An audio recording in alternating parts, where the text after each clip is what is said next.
Welcome to Illuminati Silver. We tell you the truth about silver. Today is Friday the 22nd of November 2019 and we're highlighting an article written by George Efstathopoulos, a multi-asset portfolio manager at one of the largest private investment management organizations in the world, with over 2.4 million clients across Asia Pacific, Europe, the Middle East and South America, with total client assets exceeding $400 billion.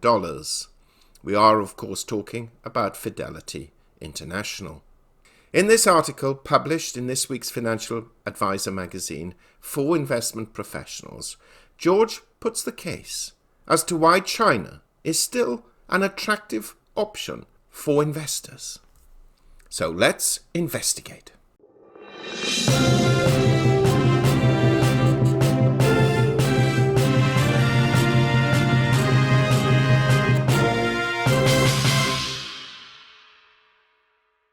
Now, before we move to this article, we wish to point out that earlier this week we published the importance that the US-China trade deal has in terms of global growth, strength of worldwide equity markets, and their impact on currency values and commodity prices. Now, if you haven't already listened to these videos, and we suspect many haven't as they've only had a little over 1,000 views each, we've listed them in the description box below, under the titles of Gold and Silver Rise as US-China Trade Talks in Jeopardy, and European Asian Stocks Fall on US-China Trade Deal Worries. Now back to today's subject.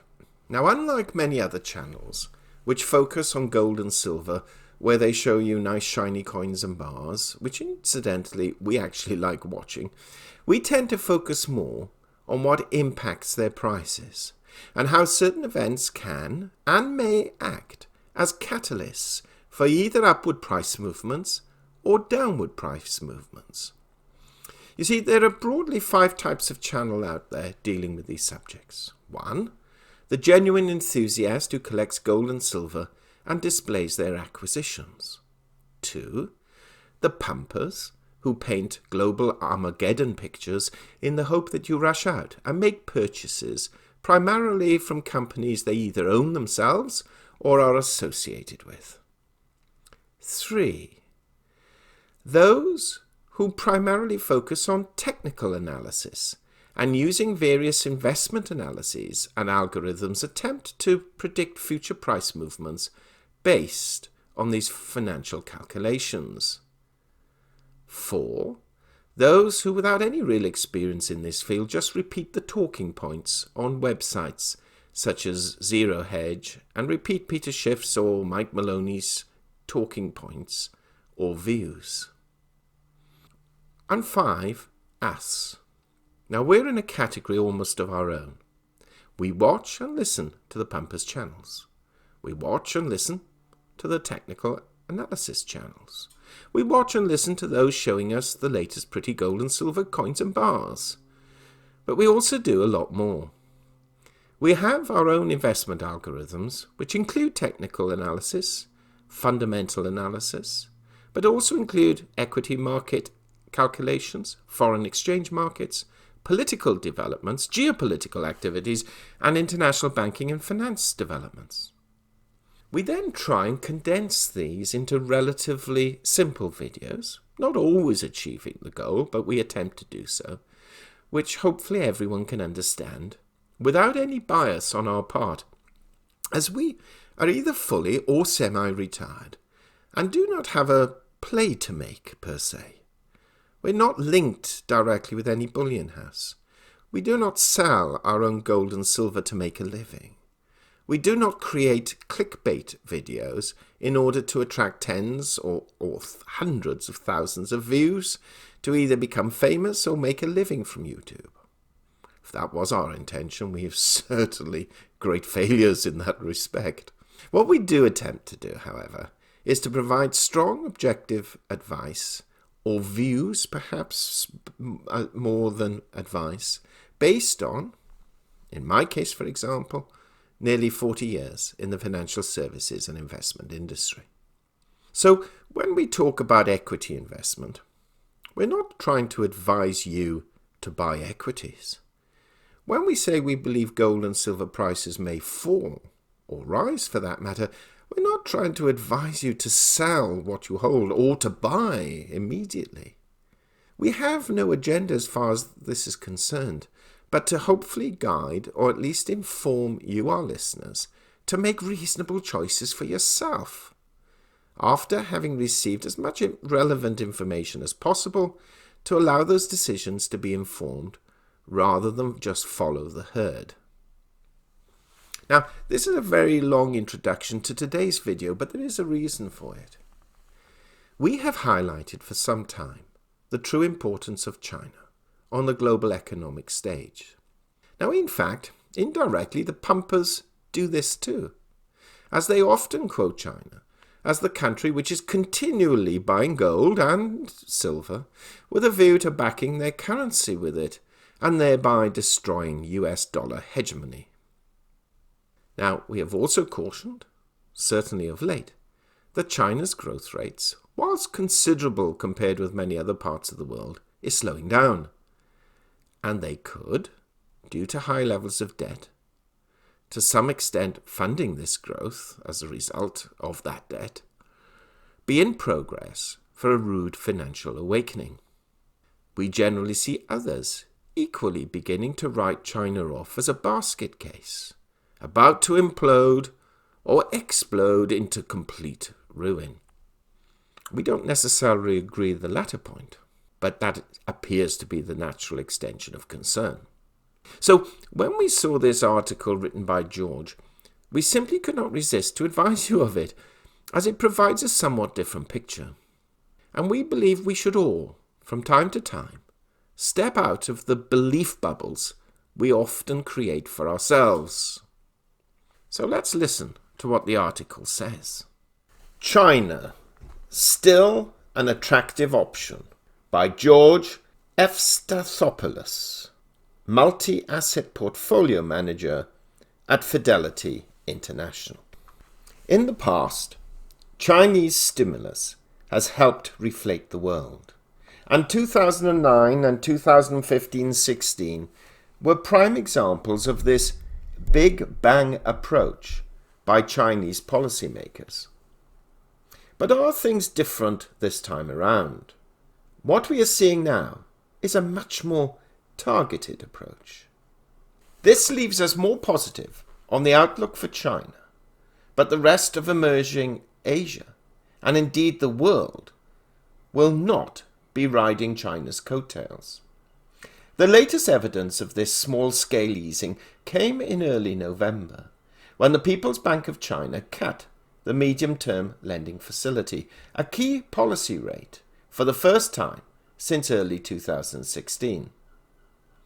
While only a reduction of 0.05%, it occurred on the back of a number of similarly small cuts to its new benchmark lending prime rate.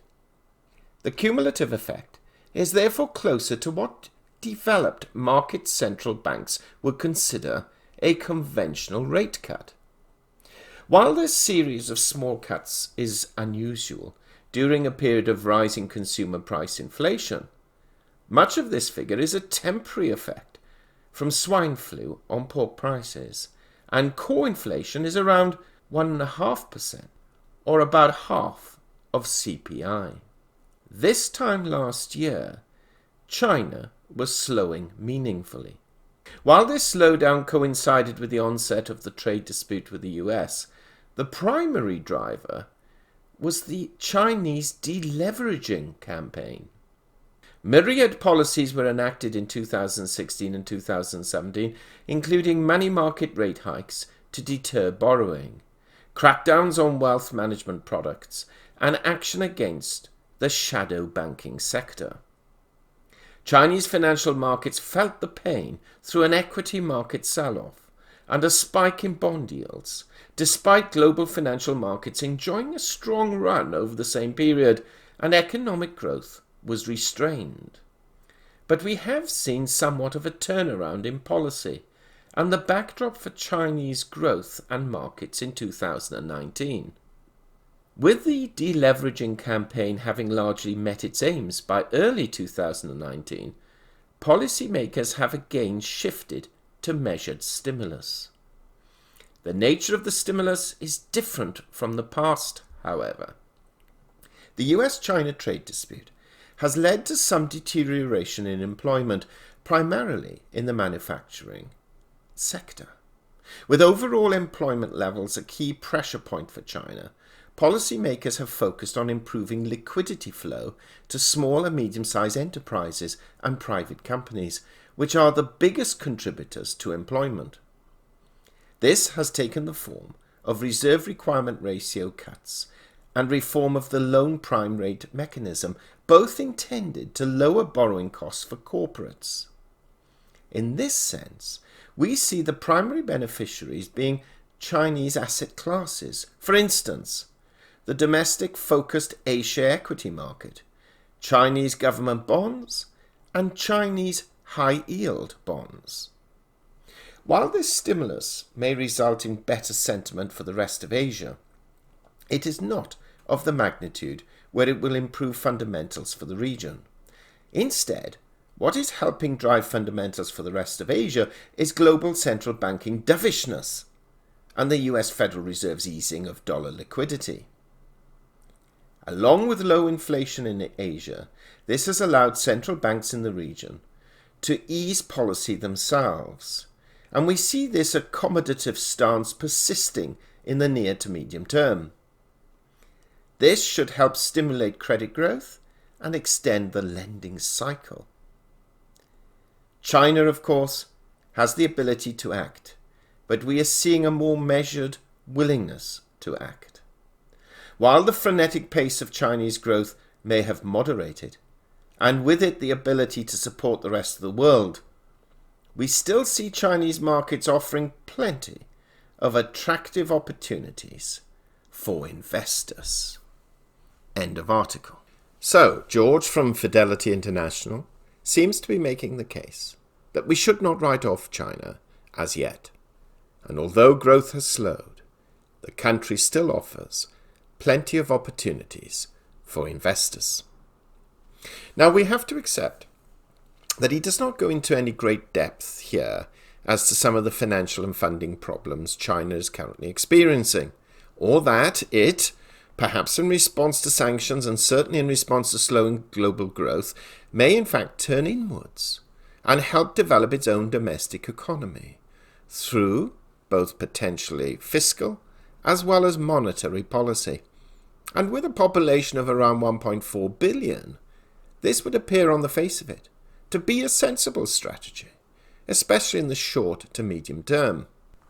Our takeaway from this is not necessarily to wholeheartedly agree with George, but to accept that we should not write China off as yet. Yes, we see headlines that its debt and borrowing is unsustainable, but people have been saying that about the United States for the past 20 or more years.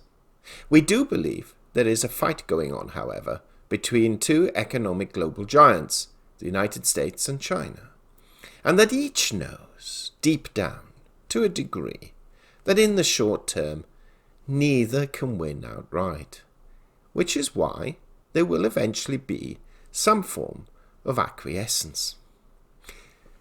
In the meantime, it's interesting to see this alternative point of view from someone who is responsible for the direction of clients' funds running into the billions of dollars. What do you think? Do you agree with George, or is China on the route to economic disaster? Do share your thoughts. We hope you have found this video interesting and informative, and if so, please give it a thumbs up and share it on social media. Please ensure that you have subscribed to our channel and press the bell sign so that you are notified of any future videos. Also, kindly visit our website at illuminatisilver.com, and if you haven't already done so, please subscribe either as a free or paying member for regular email updates and offers. Disclaimer: Illuminati Silver owners come from a background of banking, international wealth management and economics. Having now retired from these worlds, we are not qualified to give investment advice. Therefore, this and other productions must not be deemed to be giving such advice and merely represent the personal views of its owners.